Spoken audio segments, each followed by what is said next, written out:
Alright, so this is one of the coil assembly lines. Correct. Alright, so start here. So you would bring a wound coil in here and you would put 2 on this. And then you would take and let it index around, and it would go through. The flux would come up and dip it on the flux. It would index.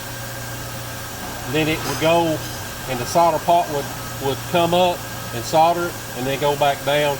And then this was the cooling station. And when it come around, you just took them off and then Kept going. kept going. Okay.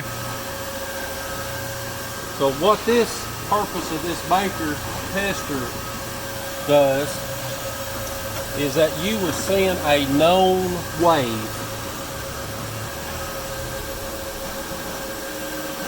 You would send a known wave through this right here. Each one of these, there's a set of pogo pins right here, and you would bring your coil up here, and you'd have another coil up here on the pallet, and you would go through and send a known wave through that coil.